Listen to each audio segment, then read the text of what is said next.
Oke, tadi sampai mata kuliah ya. Jadi kalau di Unpati itu satu mata kuliah itu ada 3 dosen.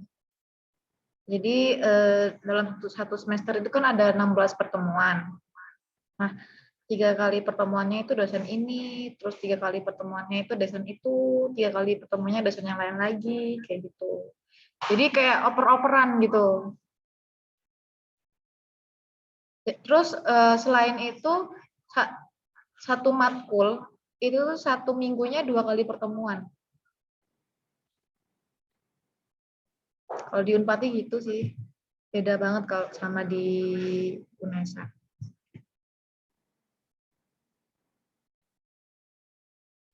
Kalau Safa di Unsri bagaimana? Halo, kalau di Unsri itu bedanya di PPT-nya. Kalau kita kan PPT-nya bebas dari teman-teman gitu. Kalau mau presentasi baru ngumpulin PPT. Tapi kalau di Unsri itu pertemuan kedua itu semuanya sudah dibagikan. Di pertemuan pertama udah dibagi materinya semua per kelompok. Tapi pertemuan kedua harus serentak ngumpulin PPT-nya dan juga laporannya. Jadi nggak harus nunggu satu pertemuan presentasi ngumpulin PPT baru minggu depannya ngumpulin PPT, minggu depannya lagi ngumpulin lagi. Itu nggak gitu, tapi serentak di awal-awal. Jadi tinggal presentasi gitu setiap pertemuannya. Terus kalau di PPT-nya itu harus mencantumkan logo UNIF-nya. Itu harus banget. Terus kalau di Unsri juga pertanyaannya itu dibatasi, harus 2 aja. Gitu. Lagi ya. Kalau dosennya itu sama sih, satu kelas satu. Maksudnya satu mata kuliah itu satu dosen. Sama seperti kayak UNESA. Gitu. Terus sama juga pengumpulan tugasnya juga sama seperti di UNESA. Kalau di UNESA kan pakai Finesa yang disiakat itu. Nah, itu di Unsri itu juga ada kayak Finesa, cuman bedanya dia namanya e-learning. Jadi itunya itu e-learning. Bedanya namanya gitu. Jadi setiap presensi dan juga pengumpulan tugas juga di situ. Kayak disiakat gitu. Kalau di Unsri gitu.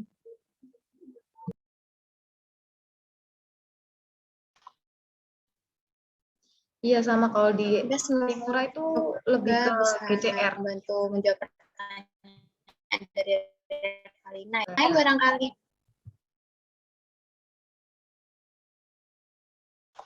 Halo?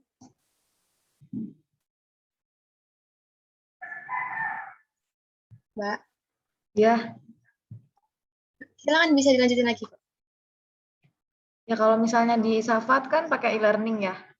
Kalau di Patimura itu mereka pakai Classroom, Google Classroom, GCR.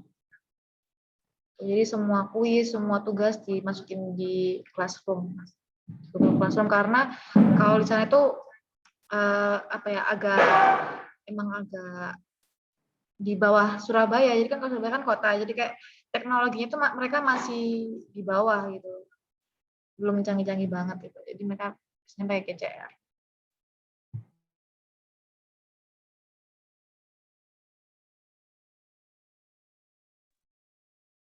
Ya, buat teman-teman yang lain barangkali ada yang mau ditanyain, langsung unmute aja nggak apa-apa. Atau bisa di room chat, nanti bisa dibacain juga.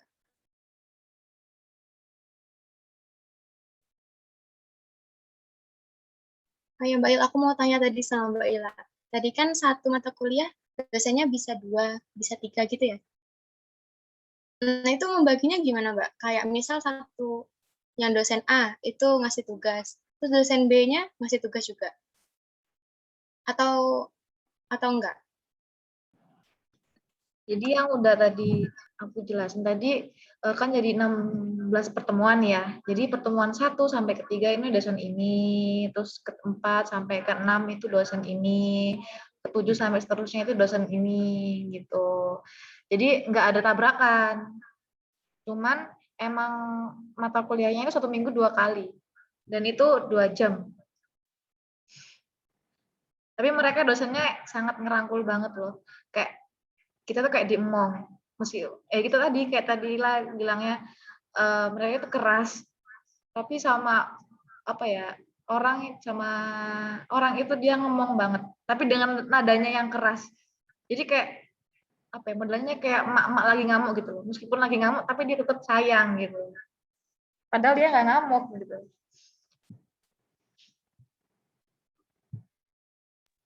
Kalau kesulitan-kesulitannya gimana? Karena kan Mbak Ila sama Safa sama-sama ngambil jurusan yang beda kan sama prodi yang asli. Itu gimana? Ada nggak kesulitannya selama kuliah selama 1 semester di sana?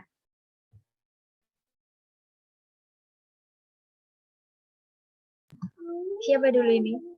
Aku dulu kah? Safa boleh? Sama dulu. Kalau kesulitannya itu pasti kesulitan di teori. Soalnya kan kebiasaan kalau di seni rupa itu ada prakteknya.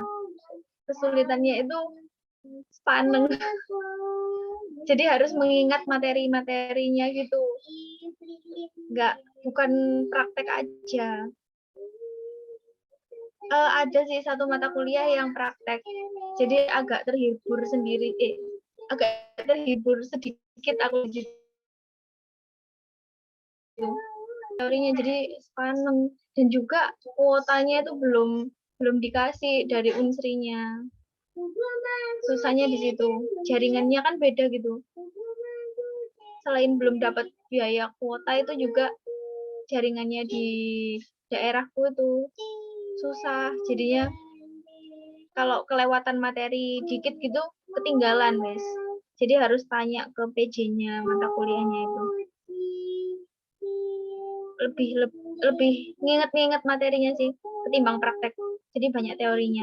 Tapi kalau PGSD itu kan sama kayak kita di akademisi, PSR juga di pendidikan kan. Jadi nantinya akan dasarnya jadi guru nanti. Teorinya juga hampir sama, dapat metodologi pendidikan, terus dapat kurikulum pendidikan, sama bikin silabus gitu, kayak gitu-gitu sama. Cuman bedanya kalau di PGSD kan dibedain IPS sendiri, IPA sendiri, setiap mata kuliahnya ada seni budaya sendiri, olahraga sendiri. Jadi gitu. Susahnya dibeda-bedain teorinya itu, harus inget-inget materinya.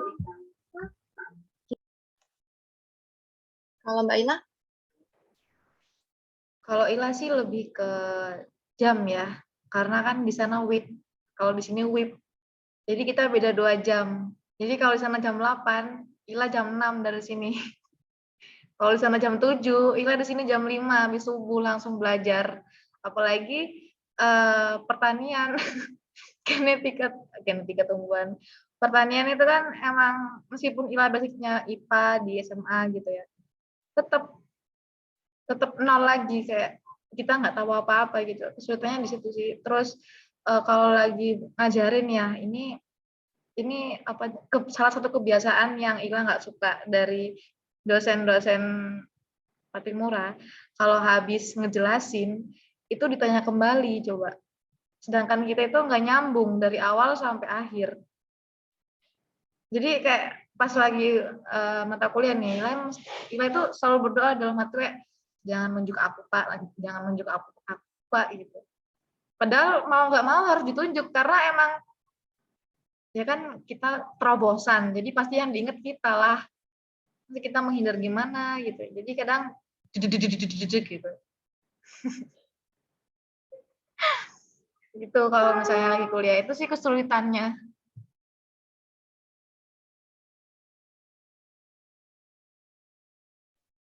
Oke, buat teman-teman barangkali ada yang ditanyain.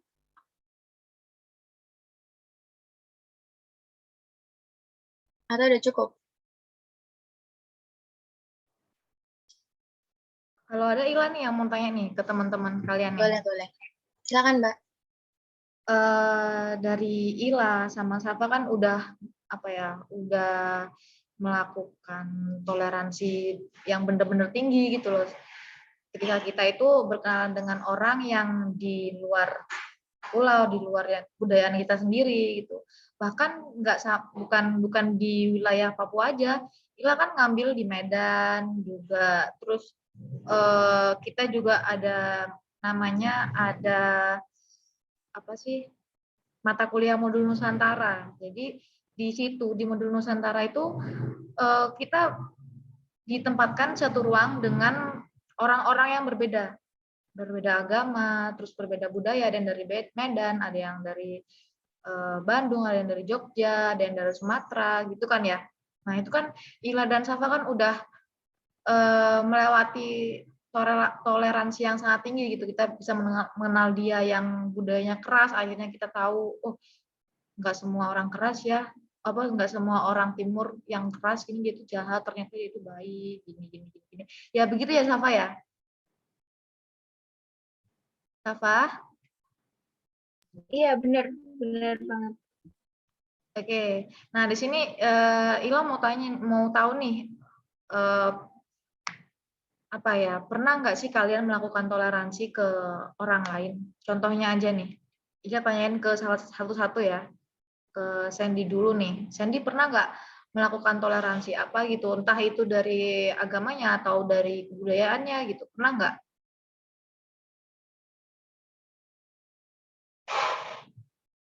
Sandy?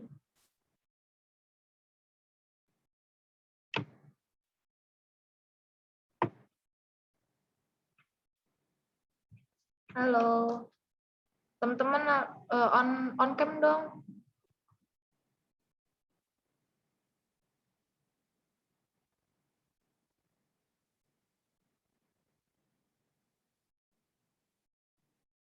Nah itu Sandy, gimana Sandy? Sandy pernah nggak ngalamin orang yang beda agama atau beda budaya, terus itu gimana caranya Sandy itu menghargai mereka gitu, bersikap toleransi terhadap mereka?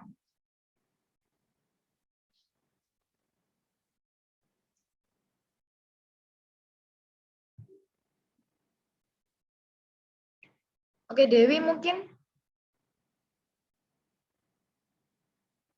Dewi kemana Dewi?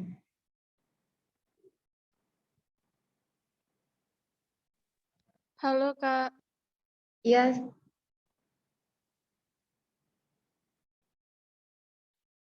tadi siapa yang ngomong? Dewi Mbak. Oke, Dewi silakan bisa on cam juga ya.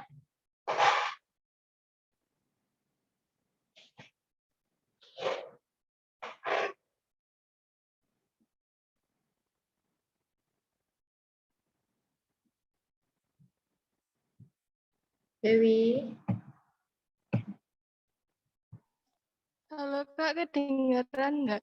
Soalnya jaringannya itu buruk di sini. Oke, nggak apa-apa. Dengar kok. Dengar kok. Silakan ngomong apa namanya, Dewi pernah nggak melakukan toleransi ke orang lain?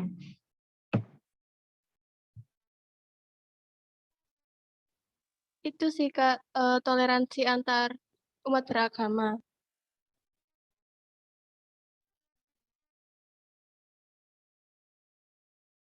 Waktu itu Dewi gimana waktu melakukan toleransi dengan beda agama?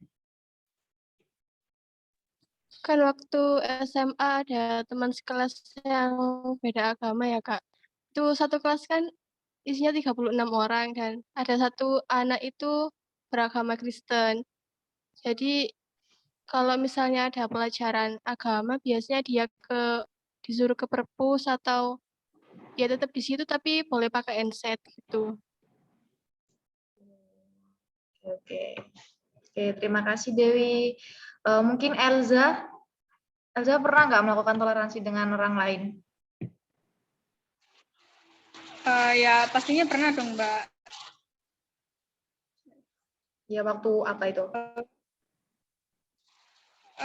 Ya mungkin sama seperti Dewi, karena kan yang beragama Kristen di sekitar saya kan juga nggak ada gitu lah.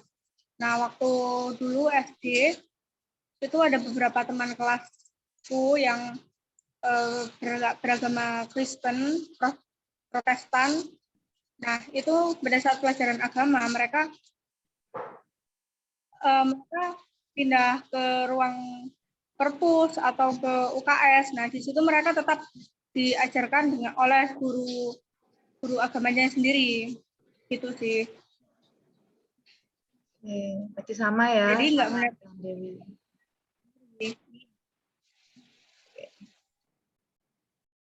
Oke, terima kasih Elza. Mungkin Galuh bisa memberikan sikap toleransi apa yang pernah kamu lakuin untuk orang lain? Oh, iya Kak, aku itu punya teman, dia itu orang Madura. Nah, dia itu nggak bisa bahasa Jawa. Jadi aku kalau ngomong sama dia itu pasti berusaha pakai bahasa Indonesia terus, walaupun aku udah biasa pakai bahasa Jawa gitu. Oke, terima kasih Galuh dari pendapat-pendapat kalian.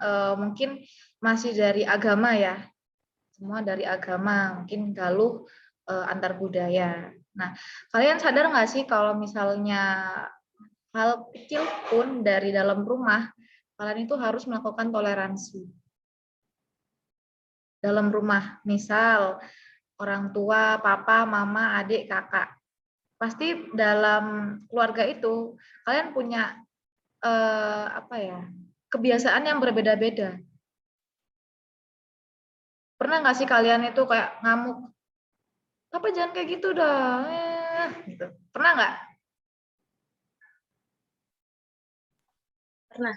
Nah itu kayak sifat yang nggak toleransi kan. Meskipun Ila juga pernah kayak gitu. Jadi kayak Ila itu sadar pentingnya toleransi gitu loh.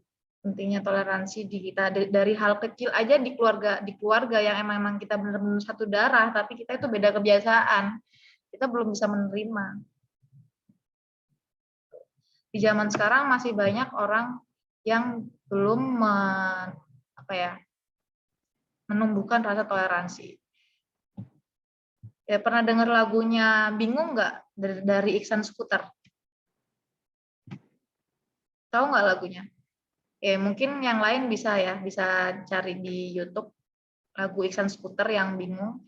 Itu dia memberikan kritik bahwa semua orang itu menjauhi karena kita nggak bahas tentang dipandang sebelah mata ya. Kita sekarang membahas tentang lagunya Iksan Skuter yang dia itu mengkritik fenomena-fenomena yang ada di masyarakat setempat.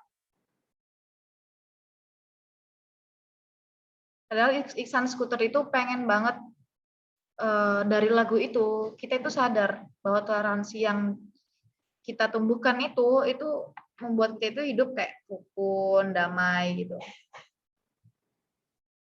Pernah nggak sih kalian itu ngerasa kayak kayak aku nih, misal pernah aku takut bergabung dengan orang-orang agama Kristen. Aku takut dibaptis gitu. Pernah nggak? Itu rasa nggak toleransi juga. Padahal kalau kita tahu, kalau kita nyemplung di situ, kalau kita berkumpul ke situ, kita itu nggak nggak mungkin juga dibaptis langsung gitu loh. Ya kan? Jadi pentingnya toleransi itu di situ sih, menurut aku. Kayak bayangin aja kalau kita bisa menjalani hidup tanpa toleransi. Gimana jadinya kalau kita menjalani hidup tanpa toleransi? Pasti kalian bakal jadi orang yang ngerasa kalian paling tersakiti sedunia. Iya kan? Merasa kayak aku kok dikumpuli, arek-arek kok gep-gepan, arek-arek gep-gepan, arek-arek mek kumpul-kumpulan sampai arek sing kumpulane dhewe, ngono kan? Nah, itu pentingnya toleransi. Jadi apalagi di zaman ini ya, ketika kita apa sih namanya ini, COVID. Waktu kita COVID ini, apalagi kita waktu COVID ini, itu sering banget di rumah. Kita jarang banget berkomunikasi dengan orang-orang. Akhirnya dari kita yang berkomunikasi langsung dengan orang-orang, kita menjadi netizen. Orang salah dikit di IG, di komen yang aneh-aneh. Padahal nggak gitu aslinya.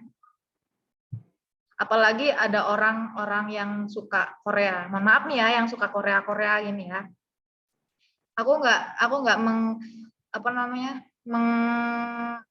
menyalahkan orang yang suka Korea. Itu emang haknya mereka untuk menyukai. Tapi menurut kalian, kalau kalian menyukai Korea itu bisa menjadikan bisa menumbuhkan rasa toleransi nggak sih?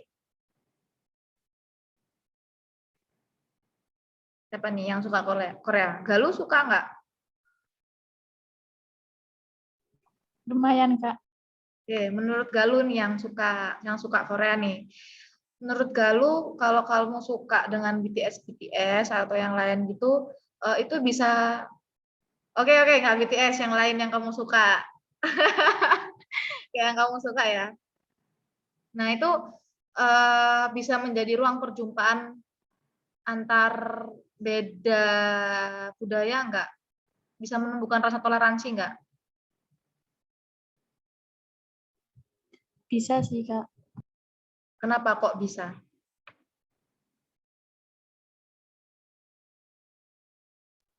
Iya, bisa aja. Kan kalau suka kan cuma sekedar suka, bukan yang sampai melupakan budaya sendiri gitu. Jadi kita itu masih ada sikap toleransinya.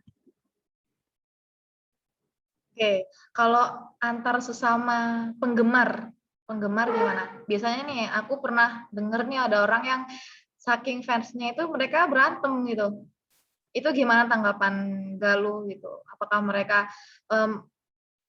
menumbuhkan sikap toleransi atau enggak? Atau jangan-jangan Galuh sendiri nih yang ikut berantem? Enggak, Kak. Itu biasanya tuh yang terlalu fanatik aja, yang biasanya cuma kubu-kubuan gitu, bela yang disukainya terlalu gitu, Kak. Yang over gitu. Nah, bisa kita lihat ya, kalau semakin kesini kan kita itu semakin gila, bukan gila, semakin kesini tuh banyak orang yang suka dengan budaya luar, sampai-sampai kita berantem dengan masyarakat kita sendiri gitu loh. Bisa kita lihat dari situ, di mana rasa toleransi di zaman ini, di era ini itu kayak semakin berkurang. Kalian ngerasa nggak sih? Di mana mereka semua udah kubu-kubuan, udah gap-gapan, udah istilahnya itu, geng-gengan, udah kubu-kubuan, terus udah berantem, terus abis itu udah nggak saling komunikasi, mereka udah independen di era ini. Ya kan? Iya, Mbak, berasa banget. Nah, berasa banget kan? Nah, itu kenapa Ila pengen bikin kumpulan ini tuh, kita tuh kayak mengajak kita itu menumbuhkan toleransi lagi gitu loh. Lebih menghargai sesama dan menghargai pendapat orang gitu loh. Jujur aja nih, Ila tuh juga orangnya juga independen, kayak ngerasa orang-orang Ila tuh nggak cocok berteman sama yang lain gitu loh. Nggak cocok, itu karena ngerasa Ila itu kurang toleransi mungkin ya. Terus Ila itu kayak akhirnya Ila itu sadar nggak semuanya itu kayak gitu, kayak kita pikirin gitu. Kita harus nyemplung dulu ke situ, kita harus kenal dulu mereka, baru kita bisa menyimpulkan. Itu ya pentingnya toleransi di kehidupan. Ya mungkin menurut Mbak Safa yang melakukan toleransi dengan budaya lain gimana, Mbak? Iya. Hukum aku yang bendera.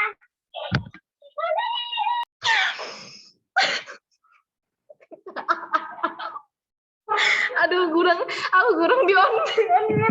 Sorry.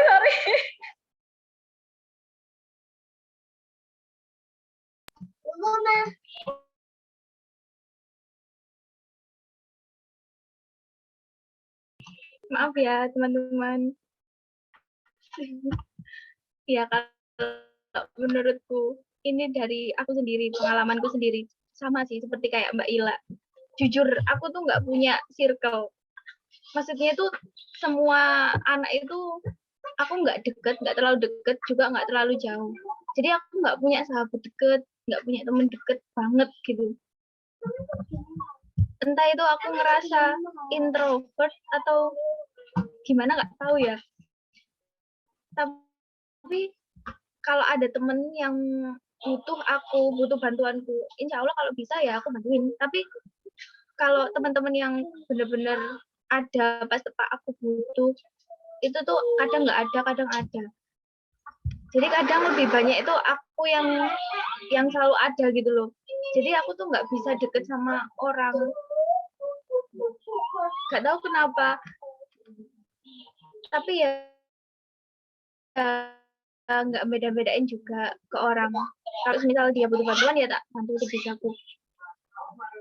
Entah itu kurang toleransi atau gimana ya Mbak, kalau kayak gitu tuh.